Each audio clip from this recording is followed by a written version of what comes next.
Secara teori, kita bisa ketahui bahwa negara itu entitas yang berkelanjutan bahkan permanen.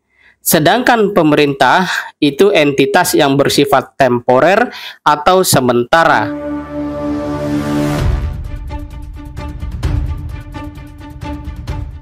Assalamualaikum warahmatullahi wabarakatuh, sahabat kalian. AHY sebut bahwa jangan yang kritik pemerintah dibilang musuh negara. Lah. Seperti apa? Mari kita lihat.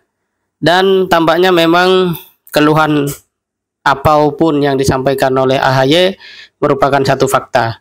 Dan itu menunjukkan bahwa seakan-akan ketidakdewasaan masih mewarnai cara berpikir sebagian orang, terutama yang berada di dalam kekuasaan atau pemerintahan. Pada dasarnya, Indonesia ini milik semua. Jadi, masing-masing orang, kelompok punya hak menyampaikan opini, sudut pandang, ataupun gagasan untuk kebaikan Indonesia. Tentu saja, itu memiliki prasyarat bahwa semuanya disampaikan dengan cara yang beradab dan proporsional. Nah, sahabat sekalian, kita lihat negara Indonesia ini ada sejak 1945. Artinya, negara dikelola oleh Presiden Jokowi saat ini dan kabinet adalah soal tugas estafeta belaka. Tidak otomatis pemerintah itu adalah negara, karena negara jelas bukan pemerintah. Dalam kata yang lain, pemerintah punya hak menjalankan tugas dengan bebas. Tentu saja rakyat juga punya hak menilai. Karena sekali lagi pemerintah itu bukanlah negara. Dan negara tidak sama dengan pemerintah. Nah, sahabat kalian, apakah ketika seseorang mengkritik presiden itu sama dengan seseorang membenci Indonesia sebagai negara? Coba sahabat pikirkan. Nah, hal itulah yang tampaknya juga dirasakan oleh AHY, Ketua Umum Partai Demokrat. Di dalam hari jadi PKS yang ke-21 dia berkata, yang berani bersuara seolah dianggap sebagai musuh negara. Kita yang kritis, PKS, Nasdem, Demokrat, kalau kritis dibilang musuh negara, ujar AHY. Bukankah negeri ini milik kita semuanya? Jangan sampai ada masyarakat yang merasa terbungkam, takut bersuara di negeri sendiri, lanjut AHY.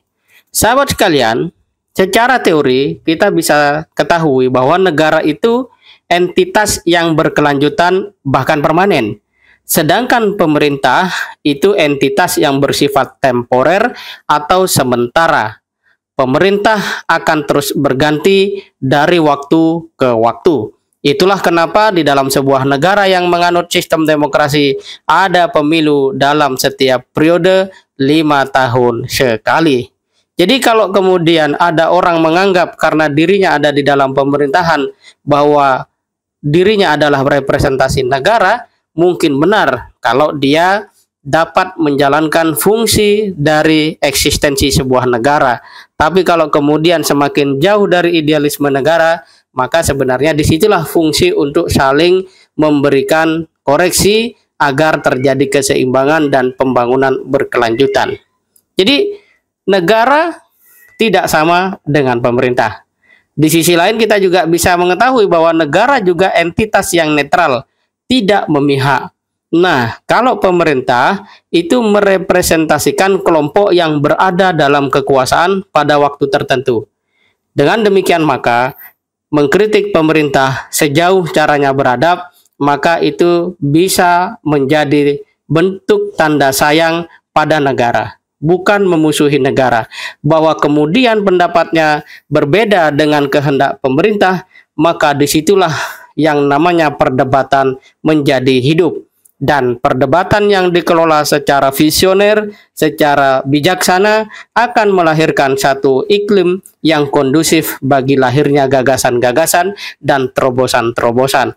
Kalau kemudian aspek-aspek kritik, kemudian juga pendapat dilarang oleh pemerintah dari rakyatnya, maka sebenarnya disitulah kemudian apa yang menjadi kebebasan, kemajuan, dan kemandirian rakyat di dalam ikut serta membangun bangsa dan negara menjadi tidak terjadi. Disinilah kita harus memahami bahwa sesungguhnya tidak seluruhnya kritik kepada pemerintah adalah bentuk musuh kepada negara.